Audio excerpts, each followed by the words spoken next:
bago tayong Mursalam. Naisigit mo pa yun. Nakakatuwa, Nicole. Si Nicole sa Indonesia.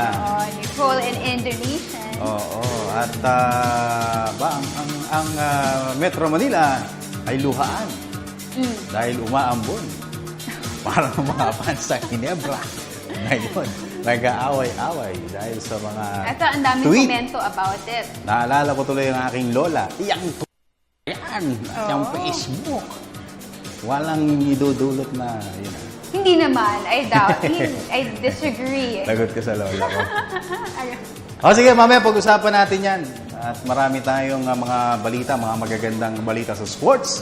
Kaya naman mabuhay Luzon, Visayas, Mindanao, Mega Manila at sabi nga ni Sobadwa, World. Ngayon po ay araw ng Huwebes, ika-24 ng Abril, taong 2014. Simula po ng pagbabago. Simula ng pagtahak sa tuwid na landas. Kaya samahan nyo kami sa susunod na isang oras dito sa inyong alternatibong newscast sa hapon sa ngalan po ni Taiwan-based Snow Badwa. Ako po si Dennis Principe. Siyempre sa amin kayo ang nasusunod sa mga balita. Dahil alam namin na kahit sa dyaryo, ito yung unang binubuklat. Ako naman po, si Meg Sioson. Ganda natin sa HD, no? Tingin? Bago kami mag-St. Jude ni Queenie, Zoe at Sian, ito po ang inyong paboritong PTV Sports. Sa ng mga nagbabagang sports balita. Overall championship ng 2014 Letro de Filipinas Cycling Race. Hinopo ni 7-Eleven by Road Bike Philippines rider John Mark Galedo. Match-up ni Manny Pacquiao at Canelo Alvarez. Isinusulong ni Golden Boy Promotions Big Boss Oscar De La Hoya. Sunmake Coffee Mixers at Rain or Shine Alaska Painters. Kapwa humirit ng do-or-die match sa magkahiwalay na serye sa quarterfinals ng PBA Commissioner's Cup. Two-time defending champion Miami Heat. Umani ng 2-0 series lead kontra Charlotte Bobcats sa first round ng NBA playoffs. At third seed Petra Kvitova, laglag sa second round ng Porsche Grand Prix sa Stuttgart, Germany. yan ang mga headlines pa lamang. Detalye ng mga nag-uumusok na sports balita narito na sa cycling.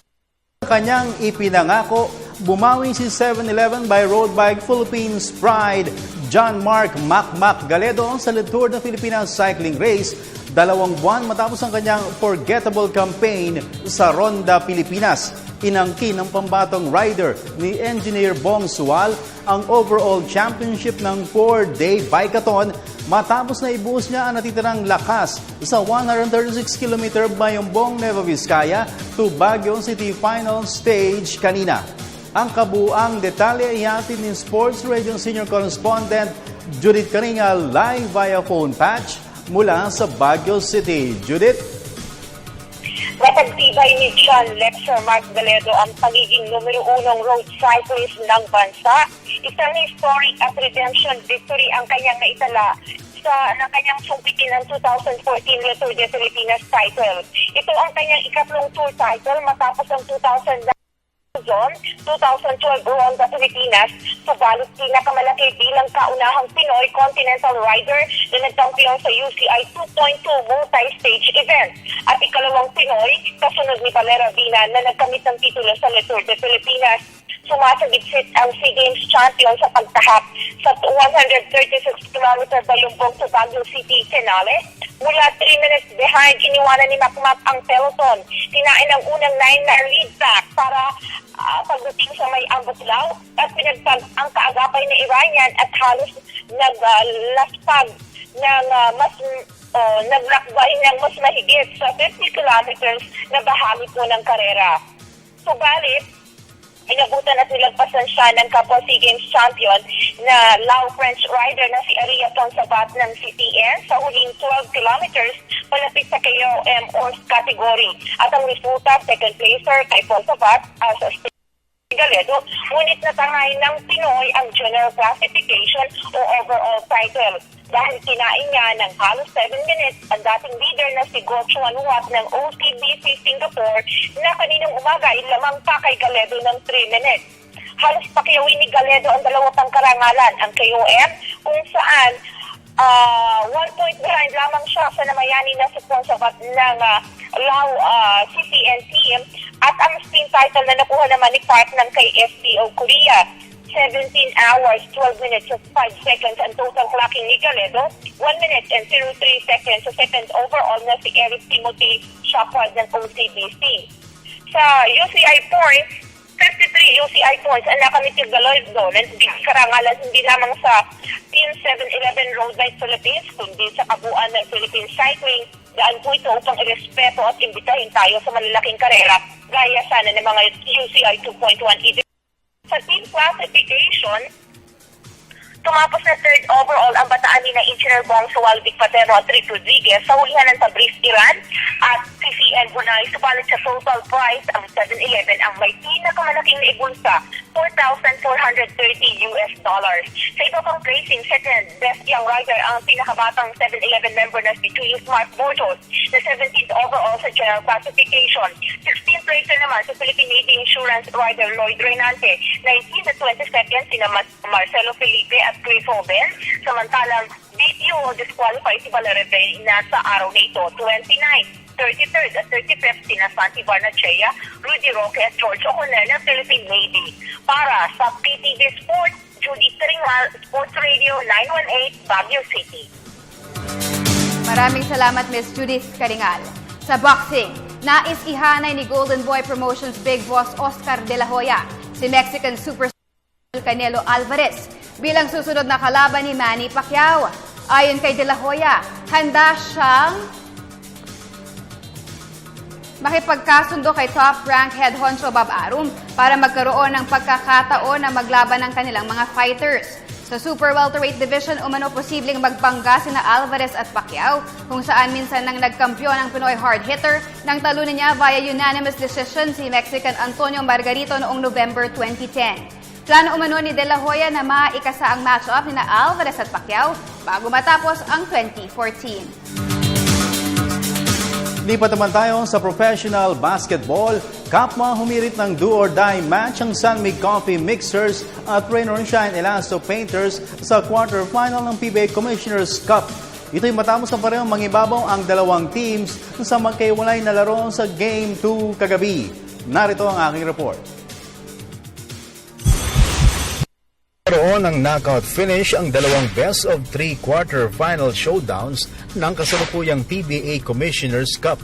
Miyerkules ng gabi sa Araneta Coliseum, isang 70-65 come-from-behind victory ang naitala ng San Mig Coffee Mixers kontra Alaska Aces upang ipuwersa ang Game 3 ng kanilang series. Nagwagi ang Alaska sa Game 1, 86-77 noong Lunes. Hindi na ininda ni forward Mark Pingris ang rib injury na kanyang natamo sa elimination round game laban sa San Miguel Beer noong Easter Sunday. Kumamada si Pingris ng 17 points at 12 rebounds bukod pa sa dalawang block shots para sa Mixers na hindi naman pinaiskor ang Aces sa loob ng 8 minuto sa final quarter. Well, siyempre, importante yun dahil pag natalo kami yun, bakasyon na eh. So habang may pag-asa kami, talagang ginagawa namin ang paraan, ginagawa din namin yung trabaho namin. I mean, kailangan ibigay mo lahat dahil gusto namin ulit pumasok ng semis. So, yun, talagang pinakita lang namin kung ano talaga yung puso ng San Mig Coffee kahapon. Hindi lang naman ako, kundi lahat kami. Sa second game, dinomina ng Rain or Shine ang Meralco 102-93 para mauwi din sa isang no tomorrow face-off ang kanilang series. Nakabawi ang E-Painters buot sa isang 91-94 defeat laban sa Bolt sa Game 1. Samantala, gaganapin ang parehong quarterfinal knockout games ngayong Sabado sa Big Dome. Sa women's basketball, muling naglista ng panalo ang National University Lady Bulldogs sa 4-team pocket tournament sa Taiwan. Kanina ay naungusan ng Lady Bulldogs ang Shai-Chen University, isang araw matapos na tambakan nila ang Fujian University. May report si Snow Padua. Lopsided win kontra Fujian Catholic University kahapon. Ang 10-seeded team ng Taiwan Collegiate League na Shai-Chen University ang isinunod sa itinerary ng National University Lady Bulldogs. Bahagi ng kanilang preparasyon para sa paparating na UAAP Season 76 Women's Basketball Tournament, sumubok ng kakaibang atmosphere ng laro ang NU. Dahil sa open air ang ginamit na gym, Tila na malahibo sa sobrang lamig ang mga Pinay Cagepel sa unang yugto ng laban. Sunod-sunod na errors ang naging sakit ng ulo ni Coach Patrick Aquino. Ang rason, ang 16 degrees Celsius na hangin na pumapasok sa covered court. Oo, pero wala, hindi kami nagpapatranta. Ginagawa lang namin yung mga sinasabi ng coach para magawa namin ng top. Pero nang pagpawisan na ang Bulldogs, agad na nakuha ng mga ito ang kanilang ritmo sa pagtutulungan ni April Bernardino, Sam Paig, Camille Escoto at CJ Seno nakapagposte ng 16-point lead ng National University sa first half.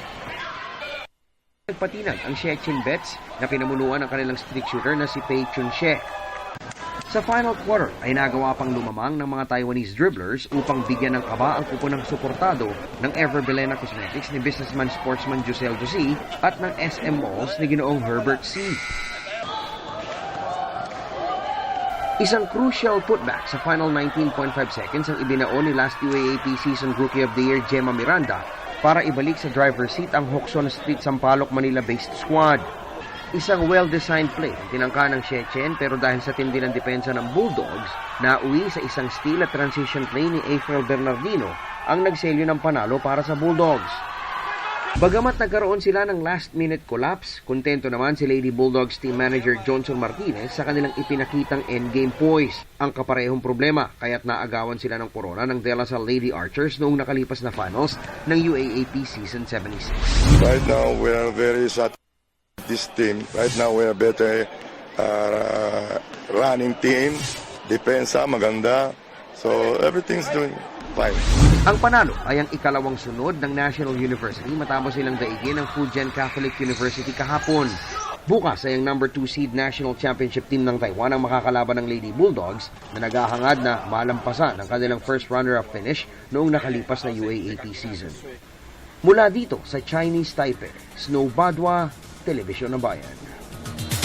Sa football, handang-handa na ang Philippine Aguilas para sa kanilang misyon na makasungkit ng tiket patungong 2014 World Cup sa Sweden. Dadayo ang national tackle football team sa Japan, bitbit ang pag-asang ma-upset nila ang host country sa darating na Sabado. Narito ang report ni Ms. Cristabel De Leon. Nangako ang 49-man Philippine Aguilas na gagawin ng lahat para mabigyan ng magandang laban ng mga bigat sa American Football World Cup qualifiers. Makakatapat ng national tackle football team ang host Japan sa Ajinomoto Stadium sa City of Tokyo sa Sabado.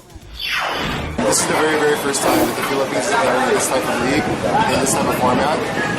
The Japanese players are, they're professional athletes. They're paid to play football. For us, we have employees like myself. I'm a senior manager for HR, for SBI Global. For Japan, it's very slim. But of course, it's American football. We don't know what will happen first. And then, it's all about heart.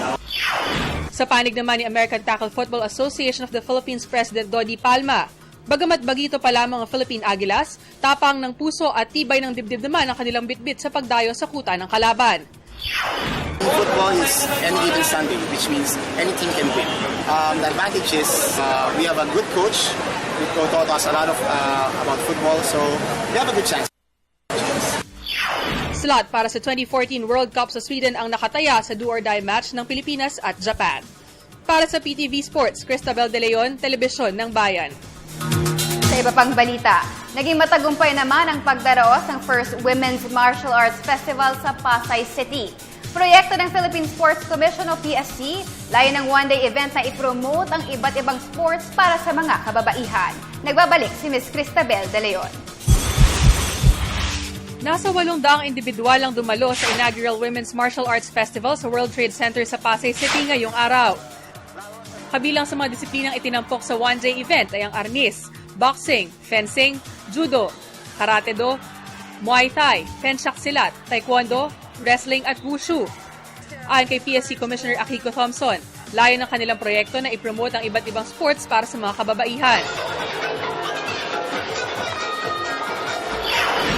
Very thankful, very excited that we were able to pull it off, and I pray that everything goes smoothly. It's the first time that we're doing it, so yeah, it's so exciting to see so many women gather together.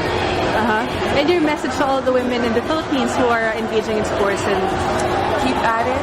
You don't know how far you can go unless you pursue and push the limit. Sports is really such a wonderful discipline that I don't think you fully appreciate till when you're out of sport and just the after effects that it leaves in you. So keep at it, see where the road leads you, and enjoy. Bukod sa mga national athletes, sumuporta rin sa events sina PSC Chairman Richie Garcia, POC Board Member Cynthia Carrion, former Southeast Asian Games long jump queen Elma Muros, former National Taekwondo Jin Bea Lucero at iba pa. Para sa PTV Sports, Cristabel De Leon, Telebisyon ng Bayan. Samantalang patuloy na dumarang individual na nagdanais na matuto ng mermaid swimming. Ito'y matapos na ipakilala sa publiko ang kakaibang swimming stroke noong 2012. May report si Ms. Keisha Halili. Isang kakaibang swimming lesson ang inihahandog ng Philippine Mermaid Swimming Academy. Itinuturo ng mga instructors ang mermaid swimming o ang paglangoy na parang sirena gamit ang artipisyal na buntot. Itinatag sa Boracay Island noong 2012, layo ng paaralan na maipalaganap sa publiko ang importansya ng marine life. It's for the appreciation of marine life, and also maraming mga bata na pangarap maging sirena when they were young. So it's like a mermaid, a dream that came true. So mermaid swimming is a dream come true for many girls. Since we also teach them how to love the water, we tell them what to do in the beach also when they go out to the beach, trash anywhere, try to pick up the whatever trash they see in the shore, and then not to try to touch alien things underwater, but just try to enjoy the marine life and immerse yourself in the water, in the sea. Sa mermaid lessons, matututo ka ng mga basic strokes tulad ng mermaid cap, mermaid sunbathing, at mermaid twirl. Bale po, dream ko po siya maging mermaid. Gusto ko po itong ulit-ulitin hanggang po tumanda ako. Sa katunayan, may benepisyo ring na idudulot sa kalusugan ng tao ang mermaid swimming dahil itinuturing rin itong ehersisyo. Para sa PTV Sports, Keisha Halili, Telebisyon ng Bayan. Ang boses ni Rosa Oliveros daw si Keisha Halili. As newsreader, magaling Magaling si Rosa Oliveros. Saan ba si Rosa? AKA Keisha daw. Ano ba yan? Parang si Keisha nga, no? Si Keisha naman parang si Jezebel lang. Sabi ko, kanina, kaya mo yun. Mermaid swim. O, diba? Oo. Pwede ka palang pumili ng kulay ng ano mo. Oo. At, parang walang kinalaman to, pero judo, yung susunod. Pero home court naman ni Miss Nicole Ramos. Si Nikki Moore. Walang kinalaman kay Mandy Moore. Okay, yan. At marami pang iba sa pagbabalik ng PTV Sports.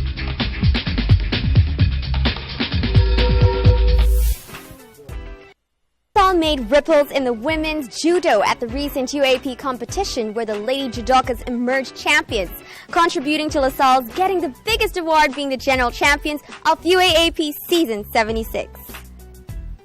My Lady Judoka guest has been collecting medals since she started taking up judo, and her most recent being her negative 57-kilogram gold medal at the UAAP. This pretty student athlete is also part of a band composed of athletes called Mashed Potatoes. Too good to be true. Let's visit the crib of Women's Judo UAP Season 76 Most Valuable Player, Nikki Moore.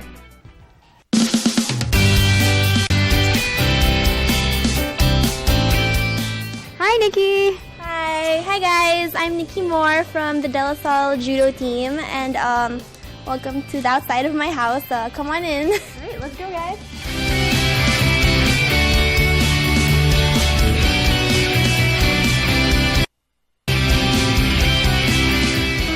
Inside to my living room. As you can see, there's not really that much here, but our Christmas tree is still up, and it's a funny story because my grandma doesn't want us to put it down yet, and she's in the States, and it's small because it's also a funny story. We wanted a small Christmas tree since there are only a few of us here, so that when there are presents under the tree, it's gonna look like there are a lot of presents. So my mom collects Starbucks mugs, but I usually ask my friends to buy them for me since, there are a lot of places and we haven't been to most of them. And yeah, there.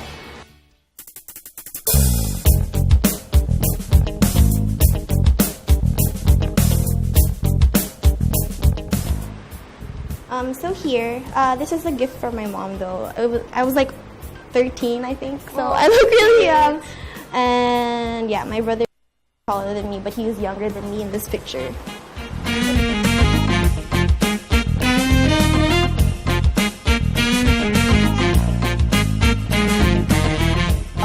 I bake, so those are my things for baking. And I had to buy this table because there wasn't enough space for me to bake anymore and I needed an extra table. What's your specialty when you bake? I sell cupcakes actually. Yeah, more cupcakes. Hence my name.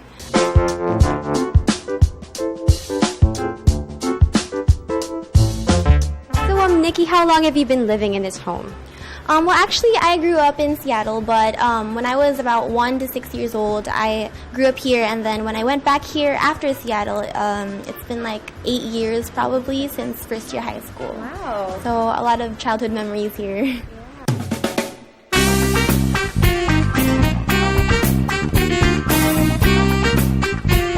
So how did you start judo? Judo is actually my PE when I was a frosh in LaSalle, and they were recruiting people that time for UAAP season 72, I think. And actually, it was my friend that they wanted, but I was up against her during our final examination. So I was like, okay, I think I want to go into, and I tried it, and I ended up liking it, and I ended up staying, and she stopped. So you're the one who ended up becoming a judaka. Yes. Yeah, wow.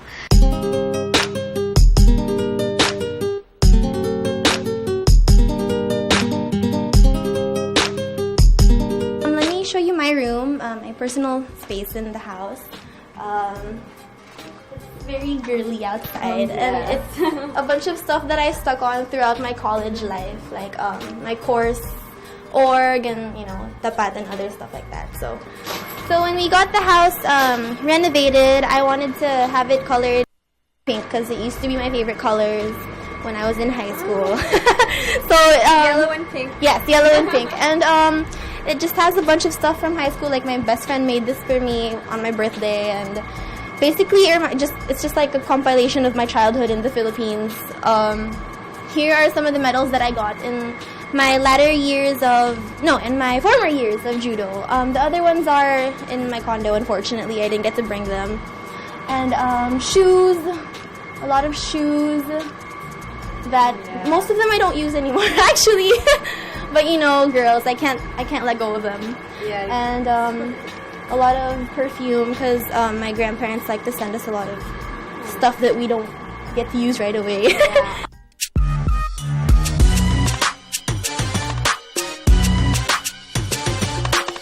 So this is my grad pic, and I said that I don't really show it yet because I might jinx my graduation, but technically already been jinxed. So it's my grad pic and stuff from my debut, some baking books and planners.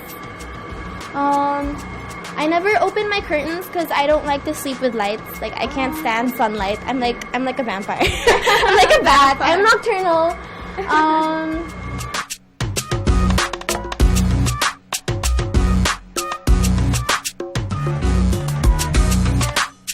Here are some of the certificates and clippings from the school newspapers that I put up on my wall from my years in judo. And usually in my games, it's my dad who watches me because my mom only watched once, and she's like, I'm never watching again. She literally screamed. She was like, oh my gosh, they're hurting her. And yeah, my dad was there when I won champion, and he was also crying. And I think basically because I got my dad's genes. He was really athletic in college, and my dad was like, my daughter is the one who's getting fractured bones, not my son. And he's like, what's going on here? So yeah, he and my mom have always been supportive though.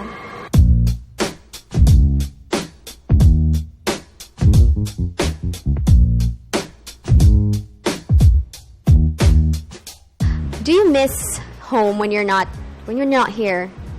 Yeah, there are days when I'm like, oh, I just want to eat home-cooked meals right now. You know, I live in Taft, so I have to eat out all the time. I'm like, oh, I don't want to eat there anymore. But yeah, and when I'm here, I just spend time with my mom and, you know, talk about stuff that happened during the week.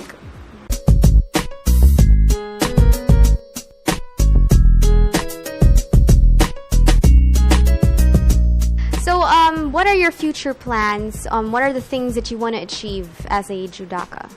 Well, right now, I train once in a while so that I can help my other teammates, especially in the coming UAAP this September. And basically that's it. I want to try different things too, since I've been doing this for 5 straight years. Yeah, wow.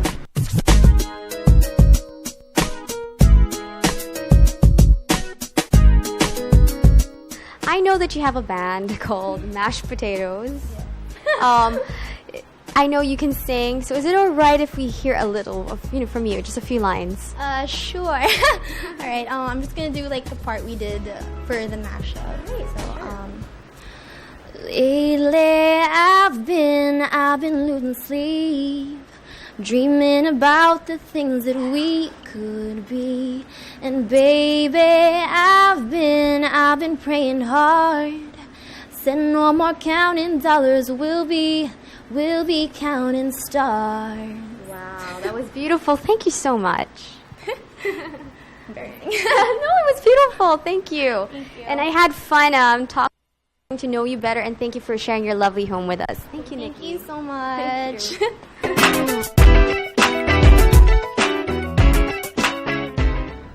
It really makes me proud to be a girl when I see lady athletes who excel in their sport while studying in an academically challenging school. Nowadays, girls don't just look good. They are intelligent, talented, physically fit, and they win championships too. Girl power is definitely the battle cry of Women's Judo UAAP Season 76 MVP, Nikki Moore. Home Court continues to inspire, featuring athletes, sports personalities, their dreams, their passions, and their homes. This is Nicole Ramos for Home Court. See you guys next week.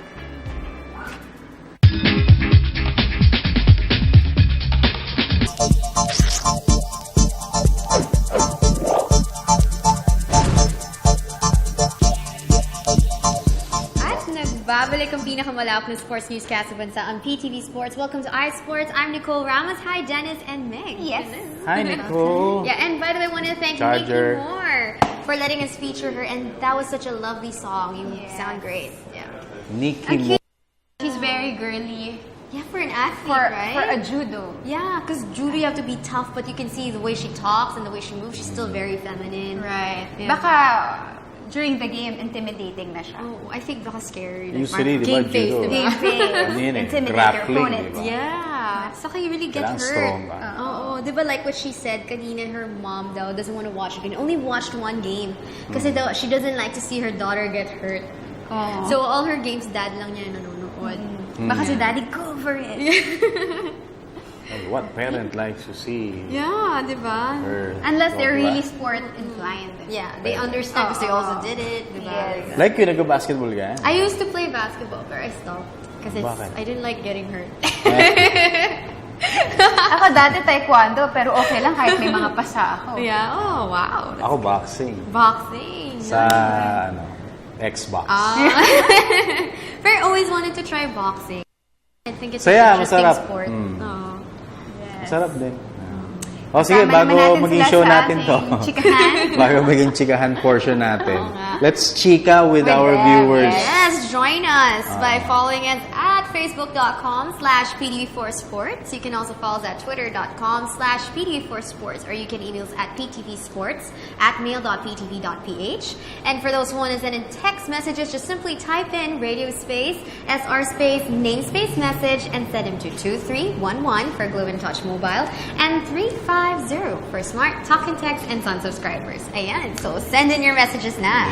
And so badwa, yung mga ingat dyan sa Taiwan, and yung mga pinopost niya, anong sasarap? Oo. Eh, parang enjoy siya doon. Nangiingit talaga. It's so badwa. Pero i-commend naman natin yung gym nila. Ang ganda din, no? Yeah. Grabe, no?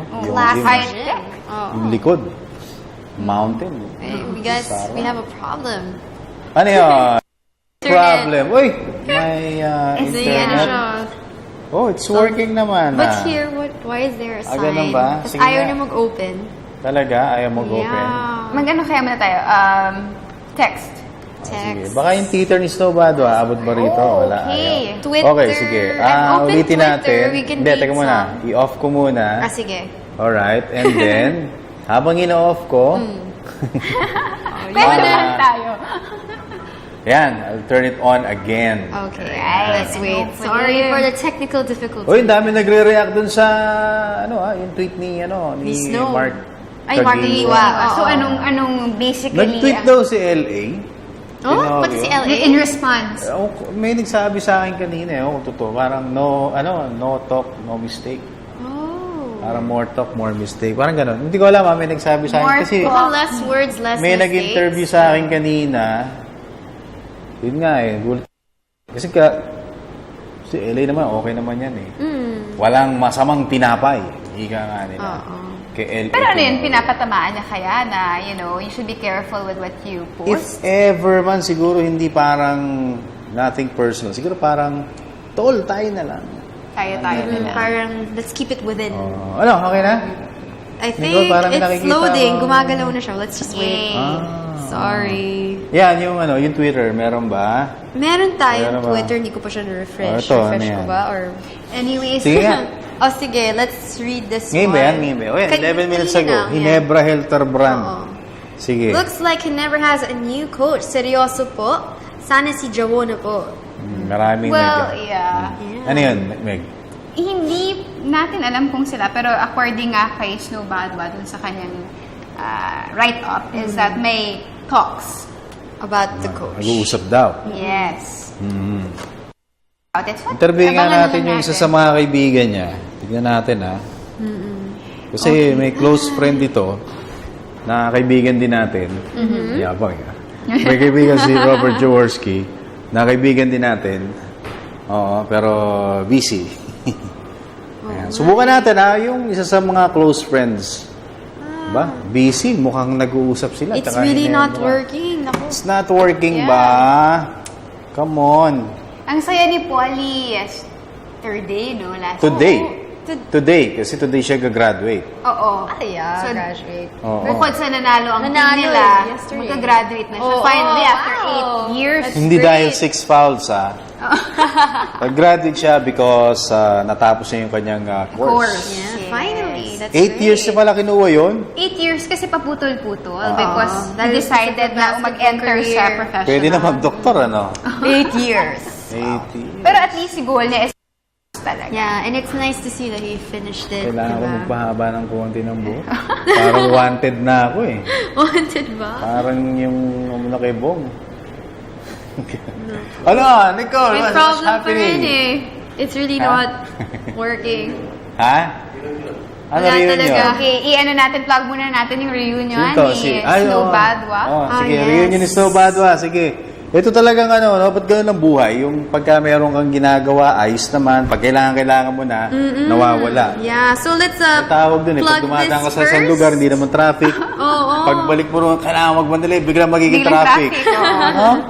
So let's plug this in about the class reunion of Cuenca Institute, batch number 74, high school at Mount Makulot View Resort, Cuenca, Batangas, on May 24, 2014 at 7 a.m. Please contact Malu Cuevas at cell phone number 0916-48-69171 or call Tinapayan Festival Bake Shop 7321082 or email at lucky_tinapayan@yahoo.com. And then I want to plug this also. No truth to the story that Japan will be visa-free starting June. It is part of the plan for Tokyo Olympics, but that's for the year 2020. Kababayans going to Japan can inquire at the Japanese embassy websites or their travel agencies like Rilla Tours and Travel at 867-3333. Ayan.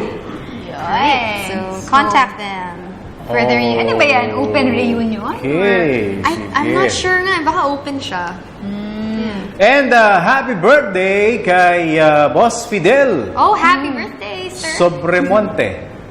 Di ba yung ating cameraman na Dito naman lahat ng cameraman natin magagaling eh. Pero yung mga heroes behind the cameras natin po Behind dito. every production. Maganda yung mga angulo natin. Oo. No? Happy birthday pa. Ilan taon na si 62.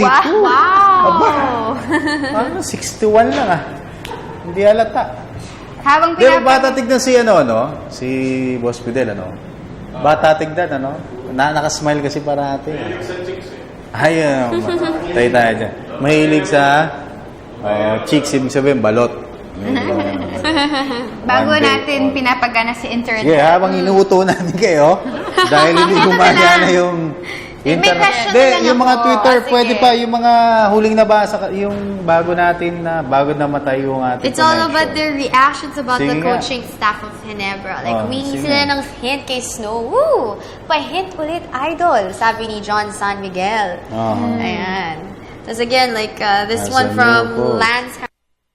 He also says, looks like Ginebra has a new coach.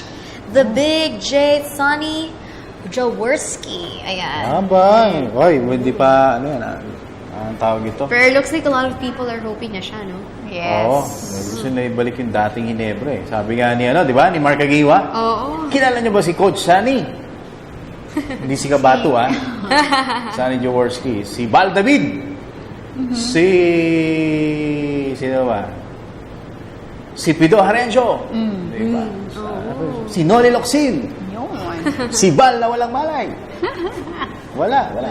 Wait lang, may question ako. Anong masasabi nyo with regards with makakalaban ni Manny Pacquiao? Ano na yan? Si Saul Canelo Alvarez.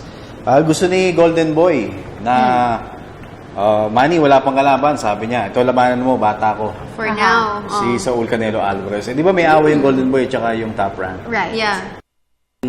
Golden Boy, Oscar De La Hoya, kakausapin ko na si Bob Aru, magbabati na kami. Yun. For this fight. Bati na tayo, Bob. Tapos, laban sila. Canelo Alvarez. Natanong siya. Kasi di ba yung Golden Boy, madalas nakikipag-deal doon si Floyd Mayweather Jr. So, natanong nung reporter sa LA Times, si Lance Pogmire, idol ko yun, si Oscar, di pwede na yung Mayweather, Pacquiao. Yes. Ang sagot ni De La Hoya, Ano sabi? hindi kami nag-uusap ni Mayweather at hindi ako madalas siyang kausap dito. Talaga? So, parang may hint na within the Golden Boy group, parang may nag-aaway-aaway din dun Within them. Within the Golden Boy. Kasi nababalita yung Richard Schaefer, parang ito yung kinukuha ni Mayweather. Tapos ang balita, parang gusto nilang i-take over yung Golden Boy mula kay kay Oscar. Dahil di ba si Oscar na rehab yan last year. Di ba? So parang gusto nilang kontrolin. Yun ang bali-bali. Alam ko naman, sabi ni Mayweather, hindi niya gusto kalabanin si Manny Pacquiao, but save the best for last. Save Sino? the best for last. Mayweather. Ang comment ni Mayweather natin. So laban na. So he's saying for him the best Save is the Manny. best for last. So intayin pa yung panahon para mas humina. Hindi na. Naku, sige, Mark Kagiwa, i-tweet mo nga si Mayweather. Hamunin mo, baka sakali. Nice. Ano nangyari, Nicole? Wala pa rin? Oo. Total, 9 minutes na lang Hindi, yung mga tweet pa, basahin mo iba, yung natapos na. Baka mayroon pa mga questions dyan na balikan natin habang wala pa. Diba? Dandan. Diba? Mukhang babalik nga daw si Big James. Mukha nga ba? Babalik. Alam mo, kasi very active si Big J sa mga yung Gilas noon, siya, diba? Yung sa FIBA, yung finals sa Ginebra against Sunway. Diba? Nagpunta siya. Right. Iba naman dito, they think maybe it's Boise Zamar. Hindi, nasa Actually, bago si Ato Agustin, dapat si Boise. Muna. Ano masasabi niyo sa officiating? And, di ba, very controversial din yung officiating yesterday. May kailangan pag-aralan ng estudyante. Kasi yung teams, halos lahat ng naglaro yesterday nagreklamo about it. Yeah. So, sabi nga nila, hindi na nila alam kung ano yung foul at hindi foul. Kasi tsaka may tawag na parang dito, ang bigat, hindi natawagan. Dito, ang gaan, tatawagan ng may tawag. So, ako, feeling ko talaga mayroon dapat something medyo... should be done. tanggalin. Oo. Di ba before sabi ko, marami dyan, medyo matagal na, sige pagbigyan, pero ang tagal na dyan wala pa rin, sasama pa rin ang tawag Oo nga. May question naman dapat na may qualifications to be meron naman talaga. of the officiating. Hindi, meron talaga. There is naman. Meron. Ang alam ko, college graduate, tapos may height. May height. Oo, totoo. Pero May height, tapos may age limit din. Pero yun lang ba? Is that all what it takes to be part of the officiating? Di ba Hindi. dapat may At saka ano yan, bago ka mag-PBA kasi, kailangan may experience ka. Yeah. So, ang ginagawa nila, yung iba doon sa D-League. Oo. Bago ka mag-PBA, D-League ka muna. Parang process siya, you have to go through that, parang sa basketball players. Yeah. Right. Ano nangyari dyan? Wala talaga, guys. Wala talaga, grabe, no? Kanina for about 2 hours. It was working kanina, tapos biglang nawala. Hindi kaya dahil umulan. Ay, ako. We're so Pero I sorry think about yung this. thing. Galing ni Meg, talaga. Sige. Go, Meg. Para umikot Sige, dali, konti pa, 7 minutes. Gusto niyo pag-usapan Iba, basahin mo, baka meron pa, habulin mo, Nicole, sa Sinek baba. ko na eh. Sige, sa baba, kahapon. Okay. Wala pa. Puro jawo. Yeah. Ito, sino yan? Sino yan? Ito si Andy Ray. Parang hindi na lampa-lampa yung mga players ng Ginebra. Ngayon, Kaya mo lang yan. Ibig sabihin ba nung comment ni Mark Agiwa, pertaining siguro yan sa mga bagong players? Maybe. Wala naman. Yung bago na naman doon, si Greg Slaughter. mention na names. Diba? Si Greg Slaughter, ano rin eh. Or pwede rin siya for Napakamatay din everyone. Gusto niya makita more effort, more heart. Diba sabi nga niya, walang puso. Oo, unless na parang defeated na sila. Oo, Hindi yung wag pa. mag-let go ka agad kasi they still have a chance like yung time na Don't yun, let diba? go. Don't let go. Don't let go. Oh, yun. Tama. Tama yun. Sinasabi ni Nicole. Oo. Sino ba? Ayan na. Umiikot na. I hope so. Come on, internet. Come Sige. on. 5 minutes. Kaya pa yan. And it's time. At bukas sa Air 21 versus San Miguel sa PBA. Yes. Knockout na yun. Knockout game. Oo. Yung matalo ron. Air 21 or Beerman? You think he's gonna win? Manonood ako. Bukas. Ganda laban yan. It's not predictable eh. Kasi like, di ba yung isang game nanalo yung Air 21 first, sa first game nila. Sa second game nanalo yung San Miguel Beerman. Oo. Hindi. Tama, babalik Twice din to ako. beat ang San Miguel, nanalo yung yung Air 21. Air 21, Kaya na-force yun. nila 2A. Yes. Knockout game. But before that, elimination, naglaban sila. Lamang ng 18 ng Air 21 sa fourth quarter. Hinabol pa Nahabol nila. Ayun. Na-frustrate si Junmar doon, di ba? Kasi he didn't expect na si Asi Taulaga, the oldest player Would do ngayon, such a good job guarding. Nahirapan ako. Oo, nahirapan siya. Kuya Ashi. Lakas niya. Nicole, ano nga yan? Okay, one more. At ano po ba? I just keep refreshing it. Fight ni Donaire versus Vetiaca. Donaire, knockout. Donaire, you think? Yan ang tingin mo? Knockout yan. Wow. Knockout yan. Tapos next week, si Janrel Casimero will defend his IBF Light Flyweight Championship against Mauricio Fuentes ng Colombia. Yeah. Ayun, saan? Colombia. Sa Cebu, waterfront. I'll be there. Nice. To cover. Batiin ko kayo. Bakit? Babatiin ka din namin. Batiin ko kayo. Ayan. Ano Sa fight na yun, sino? It's really... Ang prediction mo? Casimero.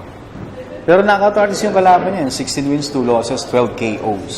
Wow, out of 16. 12 yung laglag. Tumba. Maganda. Bukas, sinong mo? Meron ka bang Meron kang, ano yung second mo? Inside Sports. Meron. Sana makakalimutan abangan ako yan dahil pati bukas. segment natin nakakalimutan ko eh.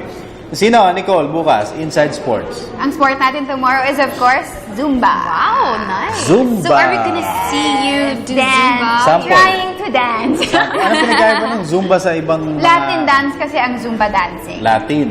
With plus cardiovascular. Cardiovascular. Exercise. Paano eh? Nice. Para maging isang aerobic routine siya. Aha. Sample. Bukas Sample. na. Sample. Wala na. Sino kasama mo bukas sa segment mo?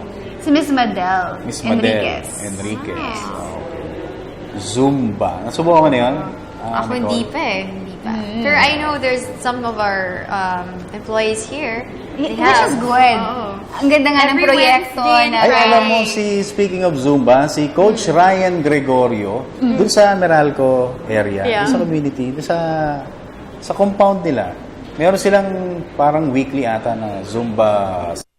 So did he does that? Hindi ko alam kung nag-Zumba siya. Lalayo ka pa dito lang sa People's Television Network. Meron na. tayong regular Zumba. Meron ba rin ba? Wednesdays and Fridays. Talaga. Diba? Nag-work ka na, healthy pa. Fit and healthy. Very good. At ano pa, pag-usapan natin? Sige, ubusin, ha? Time check? May time check tayo sa TV, ha? Kala ko sa radyo lang ang time check. Oras po natin mga kaibigan, alas 5:58 ng hapon, Philippine Standard Time. At kayo po'y nanonood ng PTV Sports. Wala po kaming wifi. Yeah, we're so sorry. Hindi namin kayo makausap. Yeah, at least nakakapag-update po tayo. Read more tomorrow so we can answer more of your questions. Oo. And At update. si Pasok Manny daw. Pacquiao. Kia raw eh, Kia. Kia. Sa Kia, si Pacquiao. Tinatanong ni Attorney Mark Castrodes. By the way, RJ, your Kia, shoes Pacquiao. has arrived from Tal. We'll try to ship it to you soon so you can receive your shoes. Ay, ano ba yun? Yung shoes niya from JC and Tal. Si JC. Yun nanalo si RJ. natin. Yeah, From it's JC and in the Tal. office na. It's really big like that. Like isang paano ganyan kalaki. Then nagsabi raw si Attorney Mark na si Pacquiao daw, nagsabi na, yun nga, kung may chance, papasok siya ng PBA. Wow. At Kia raw yung kausap Anong niya. posisyon niya? Sabi ko nga uy, tama-tama, Kia, wala pang coach. Bago siya si Freddie Roach. Di ba? You said that last time. Yeah. Panalo na yan. Kaya lang hindi pwede dahil foreigner, parang si Todd Purvis. Consultant na lang. Consultant. Si Buboy, yung Pero tingnan mo naman, pag Mag-head ipasok coach. natin si Manny Hindi pwede Pacquiao foreigner sa Kia, ha? Pag pinasok natin si Manny Pacquiao sa Kia, fan base ang laki agad. International. Ewan ko lang kung anong klaseng fans ang... But wouldn't that affect his boxing career if he does that? Mahilig daw ang basketball. Alam, basketball. Mahilig sa kanya. Kunyari lang, if that happens, di ba? Nakita ko na. Yung mga nag-text, mga nag-email, yung mga nag-tweet, nag-Facebook, bukas na. Yeah, we did our apologize best. for Pero, the inconvenience today. Yan. So, mga pagbati nyo, ladies. Thank you to Live, Love, Pray Fitness Wear, Street Couture, Mr. Rudy Yu of Hookup Watches, The Other Place Resto sa Batangas City, Sir Richard Bondad, Mr. Amos Tumang na Amazing Playground, Sir Giselle Dasidang Ever Bilena, St. Luke's Medical Center, Dean Grace Pharmacy, Dr. MJ Torres ng Zen Institute, Frank and Marcel Graphics, and of course, my jewelry box. Right. We'd like to thank Mr. Giselle C for our makeup from Ever Belena, and thank you, Mr. City 1C also. Thank you, Mr. Rudy Yu for hookup watches. Thank you, Mr. Amos Tumang for our amazing playground jackets and shirts. Can't wait for the upcoming new designs. Uy, sinuot ko yan, ha? Nung nag-guest ako kay Gino Rufino sa Solo Sports Test. And also, we'd like to thank Sir Mike for our Street Couture shirts. Thank you, Mom, Dad, Lola, and my sister. I love you guys. Hello, my... God bless. Julie's Bake Shop. Hindi naman. At mamaya mga kaibigan, 9 p.m. ang ating sports chat sa 104.3 FM. Yan, doon magkakwentuhan pa tayo. So may trabaho pa ako mamaya. And Mr. Josel de Guzman ng Globe, happy viewing. Kay Mr. Epok Kimpo ng Ateneo Blue Eagles at sino ba? Si Mr. Ronaldo Latre ng NLEX Road Warriors. Congratulations for their win. Rene Pardo ng San Miguel, Robert Non ng San Miguel Corporation. At syempre my wife Queenie, I love you, Prince Ian, Prince Zoe, Lola Pasing, Daddy Dan, Mami G, si Kuya Lance, Kuya CJ, at si Brent, no? At saka Kuya Bunso, ayan, at Mami Base, and the rest of our family. At samantala mga kaibigan, hanggang dito na lamang po muna ang PTV Sports. Ako po si Dennis Principe. Nicole Ramos. Meg Sioso. Standby po sa news at 6. Dalawa lang ba kayo? Si Atty. Castrodes, Ralph Obina, and Cathy San Gabriel. Sa inyo na ang news at 6 at naroon na po ang headlines.